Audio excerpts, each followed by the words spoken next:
Wa in sadaqta ya. Nggih. Nah, Fatihah Allah Imam Ghazali. Al-Fatihah. Bismillahirrahmanirrahim. Alhamdulillahirabbil alamin. Ar-Rahmanir-Rahim. Iyyaka na'budu wa iyyaka nasta'in. Ihdinas siratal ladzina an'amta 'alaihim.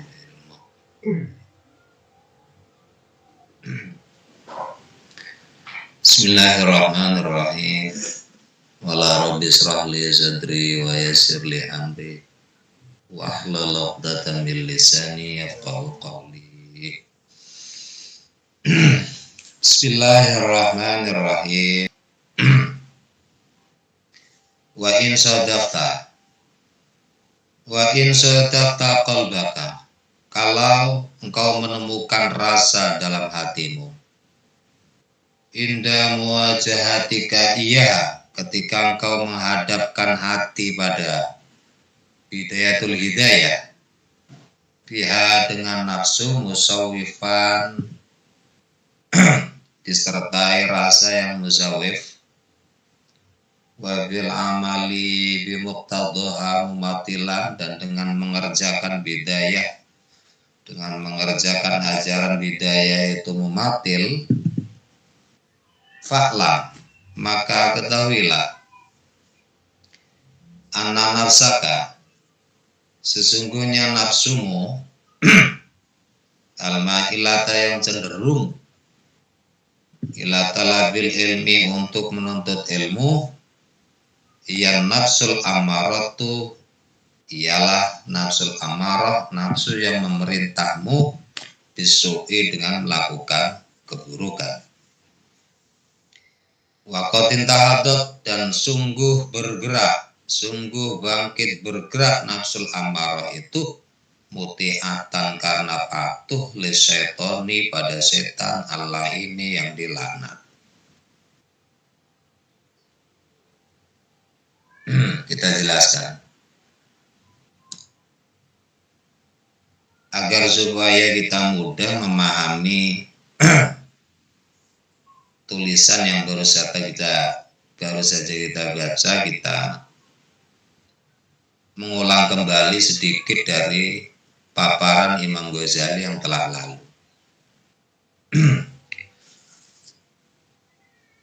Beliau menerangkan bahwa buah daripada ilmu itu adalah hidayah. Hidayah itu ada dua macam, ada dua bagian. Ada nihayah, ada bidayah. Di sini dalam kitab ini aku menyuguhkan bidayah dengan tujuan agar kamu menguji hati dan nafsumu. Gimana respon hati dan nafsumu melihat bidayatul hidayah ini? Bila tanggapannya baik, ditanggapi dengan respon yang bagus, dengan respon yang antusias, kemudian konsisten melaksanakan ajaran-ajaran yang ada di bidayah ini, maka silakan kamu melihat nihayahnya. Silakan kamu mengkaji nihayahnya. Mengkaji nihayah yang isinya mengungkap tentang hakikat. Kalau bidayah kan syariat, kalau nihayah itu hakikat. Dan silakan saja kamu menyelami luasnya lautan ilmu. Dipersilakan Imam Ghazali, tapi dengan catatan itu bidayah ini sudah diamalkan dengan istiqomah, dengan konsisten, ya. Diberi silakan kita mempelajari ilmu sebanyak mungkin, karena ilmu itu banyak. Ilmu itu banyak. Andai saja umur kita ini kita curahkan untuk mempelajari ilmu yang ada, umur kita nggak cukup. Jadi laukanal bahru midatan li kalimati rabbi lanafidal bahru qabla an tanfada kalimatu rabbi walau jina bimithlihi madada. Andai saja air lautan seluruh bumi ini dijadikan tinta untuk menulis rahasia yang ada di balik kalimat-kalimat Tuhan, yakni Al-Quran, maka niscaya air laut itu akan habis sebelum rahasia yang ada di belakang kalimat-kalimat itu terungkap semuanya. Karena itu tentu kita patut memilih ilmu mana yang perlu kita pilih. Ya tentunya ilmu-ilmu yang membawa manfaat ketika di akhir kehidupan kita nanti. Apa itu? Ya kita ini kan mau berjumpa dengan Allah. Disengaja atau enggak, pada akhirnya kita ini berjumpa sama Allah. Ya itu aja yang kita pilih. Ya karena Nabi kan begitu loh. Nabi itu ya tidak mengembangkan semua ilmu, tapi Nabi memilih Al-Quran itu sendiri itu juga mengungkap sembarang ilmu di sana itu ada. Dalam Al-Quran itu diungkap semuanya. Bukan hanya soal agama, bukan hanya soal akhirat, tapi sains, teknologi, Al-Quran mengungkap itu. Sehingga Nabi dan sahabat itu banyak tahu tentang dunia, tapi tidak mengembangkan. Beliau nggak membangun reaktor nuklir, enggak. Dari Mekah datang ke Madinah, yang dibangun itu masjid, tidak membangun reaktor atom dan nuklir. Padahal Nabi itu tahu, ana Madinatul ilmi wa aliyu babuha, saya ini kotanya ilmu, kata Nabi. Sedangkan Ali itu pintunya.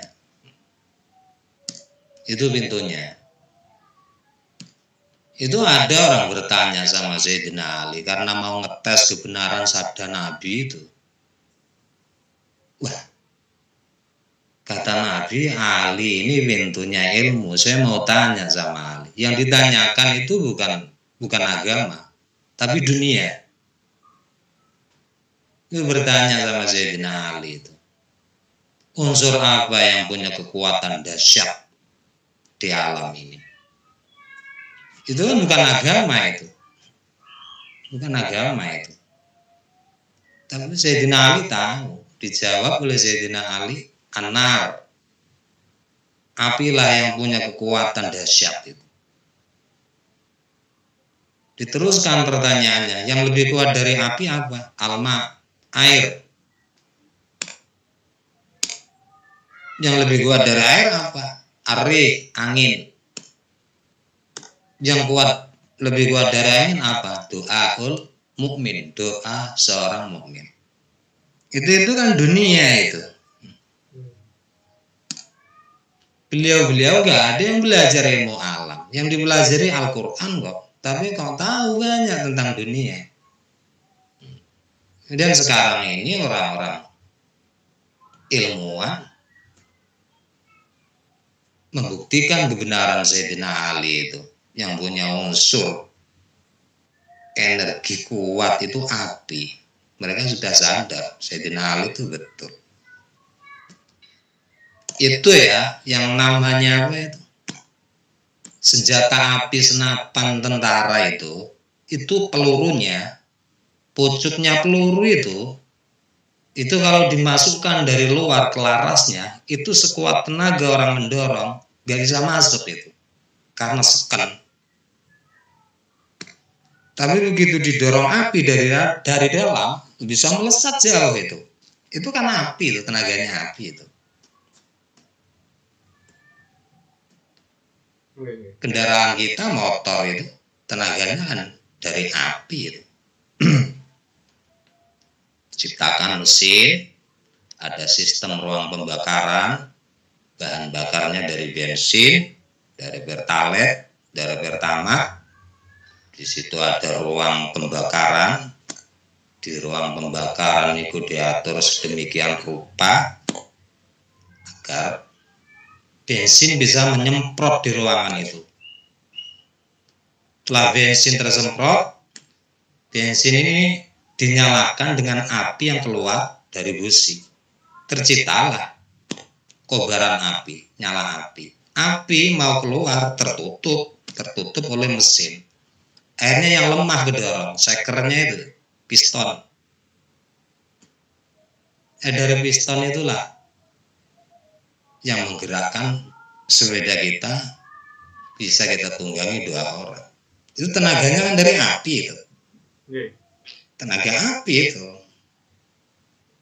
Itu kalau sepeda, kalau mobil bisa 10 orang angkut. Kalau truk bisa tontonan yang diangkut. Pesawat bisa terbang. Dari mana itu tenaganya? Api. Sayyidina Ali tahu itu, tapi nggak dikembangkan.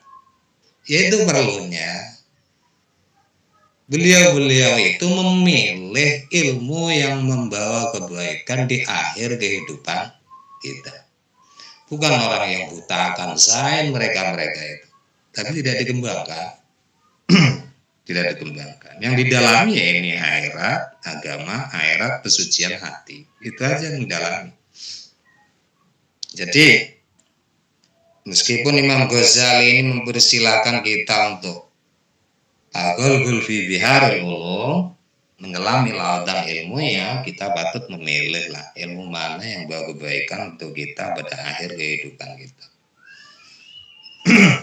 Sekarang kalau respon hati kita ini kok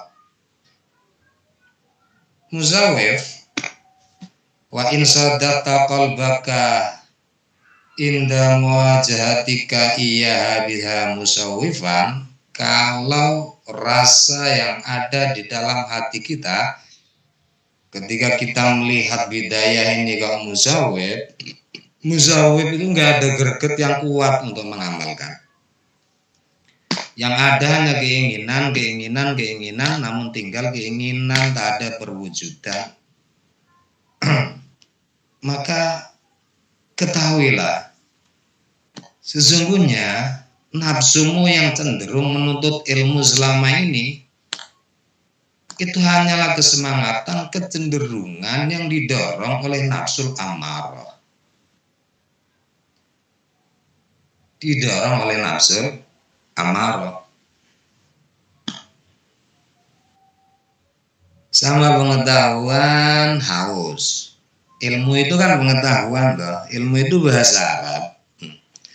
Bahasa Indonesianya pengetahuan. Dengan pengetahuan agama, antusias, semangat, haus dahaga. Namun dengan hidayah nggak mau.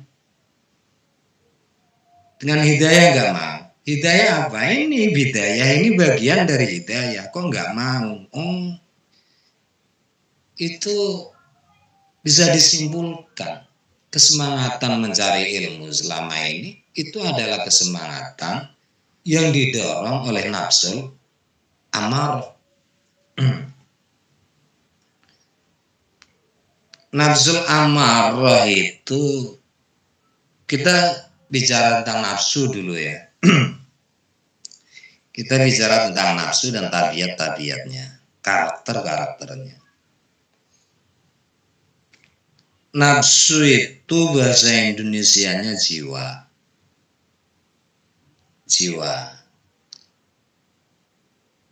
Jiwa itulah yang menggerakkan manusia, yang mendorong manusia untuk melakukan tindakan dan perbuatan. Itu nafsu.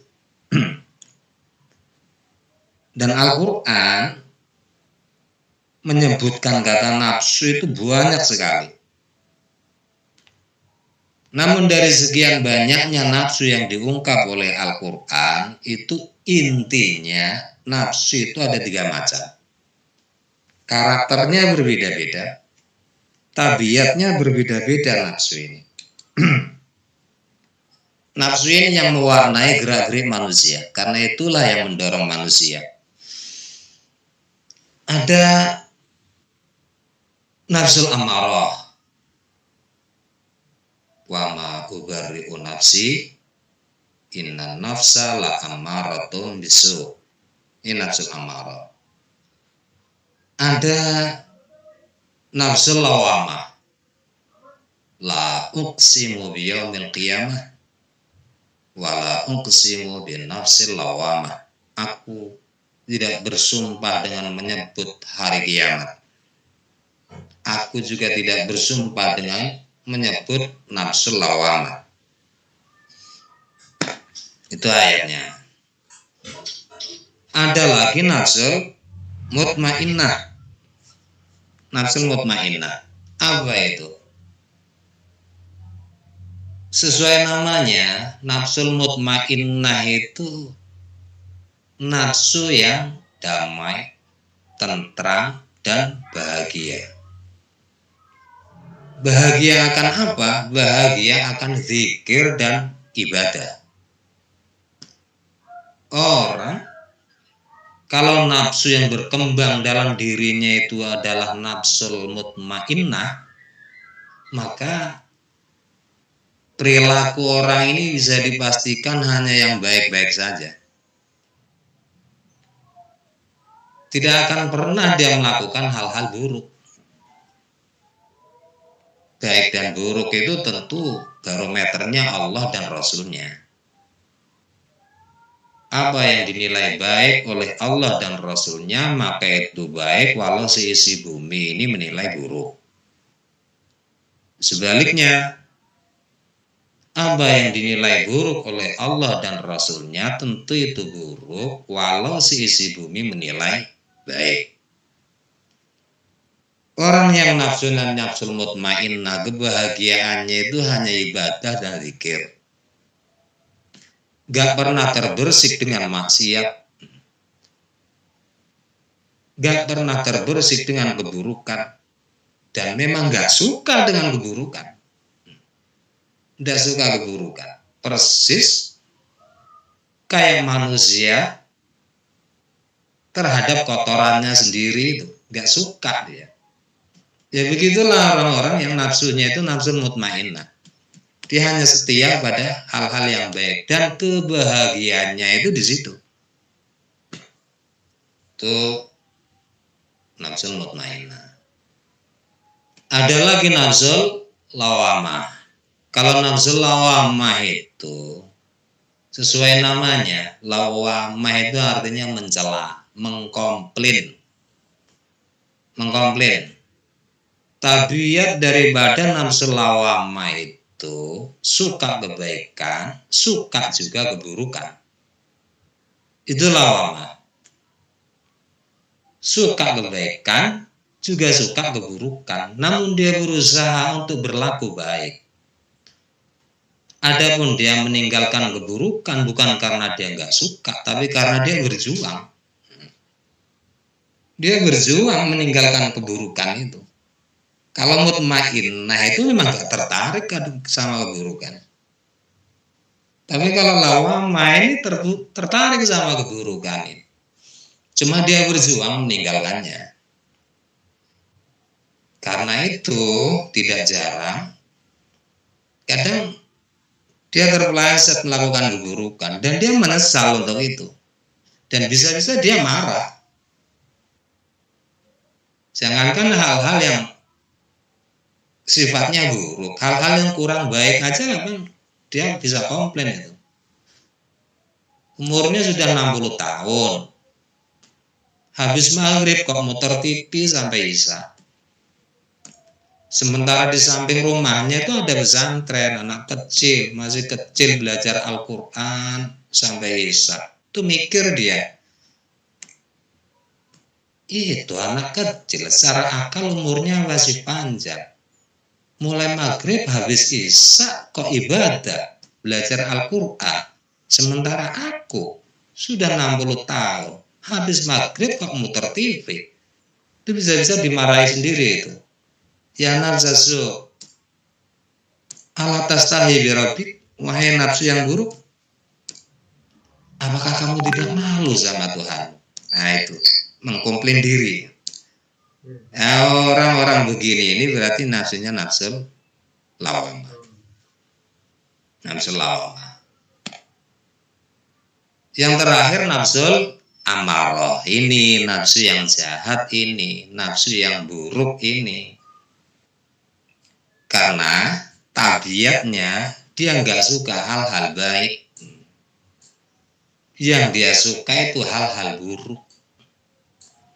Dia itu bergerak karena mematuhi setan. Orang yang gemar ilmu, semangat ilmu, haus dahaga ilmu, namun enggan dengan hidayah, itu orang nuruti setan itu. Nuruti setan. Di mata manusia dia beribadah, bisa saja dia belajar Al-Quran, dia bisa belajar hadis, bisa saja belajar fikih, tapi pada prakteknya dia kosong. Kenapa? Karena hidayah nggak suka. Hidayah ini isinya zikir sama ibadah. Nafsul amarah itu nggak suka ibadah, itu nggak suka. Zikir juga nggak suka. Sukanya apa? Duniawi. Kesenangan, kehormatan, kekayaan, kemuliaan. Nah, itu nafsul amarah itu. Nafsul amarah. Jadi ya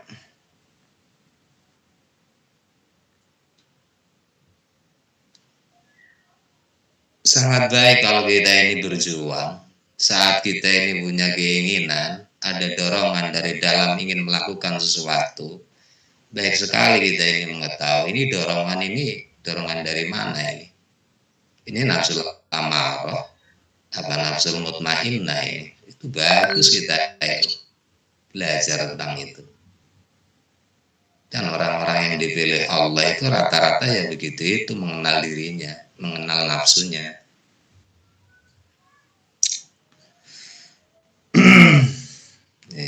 Kesimpulannya, orang yang tekun belajar ilmu namun gak suka dengan bidayah yang ada di sini, itu nuruti setan.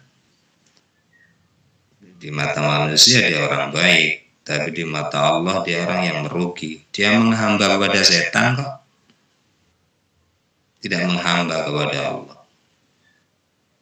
Liyudliyaka, liyudliyaka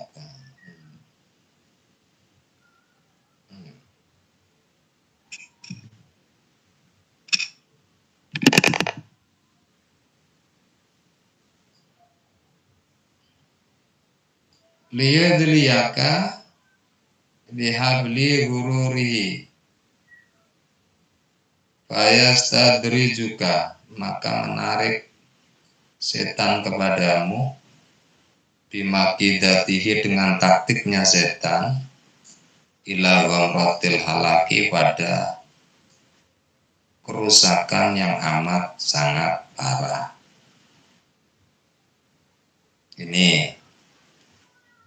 Ini tujuan setan memerintah nafsu ya. Jadi setan perintah nafsu agar rajin belajar ilmu namun gak suka dengan hidayah. Itu permainan setan itu. Tujuan setan itu untuk menggiringmu. Kamu itu digiring. Para santri-santri, para murid-murid yang belajar ilmu gak suka hidayah, kamu itu digiring setan. Digiring kemana? Digiring agar kamu itu masuk jeratan setan. Dihabli gururi, agar kamu itu masuk pada tali jeratan yang dipasang oleh setan. Kalau sudah masuk, fayastadrijuka, maka engkau ditarik oleh setan itu. Dengan taktiknya setan, dengan kepandaian setan, kamu ditarik ila ghamratil halaki, pada kerusakan yang amat sangat parah. Jadi orang yang bejat di mata Allah meskipun mungkin di mata manusia dia orang yang mulia. Di mata manusia dia mulia, dia pandai khutbah, berdiri di mimbar dengan wasiat takwa Allah, menyampaikan kebaikan-kebaikan, namun dia sendiri tidak bisa melaksanakan. Dia bisa ceramah di depan orang banyak, pidato di atas podium, menyampaikan kebaikan, namun dia tak sanggup melaksanakan. Itu kelihatannya kan baik, bisa dihormati orang itu. Padahal di mata Allah dia itu telah jatuh pada kerusakan yang sangat parah. Wa qasduhu, tujuan setan itu ayyurawija alaika syarra fi makradil khairi. Tujuan daripada setan itu menggiring kamu agar kamu itu memperoleh hal-hal yang buruk pada akhirnya dengan cara melakukan hal-hal yang baik-baik. Agar kamu memperoleh hal yang buruk pada akhirnya dengan cara melakukan hal-hal yang baik-baik.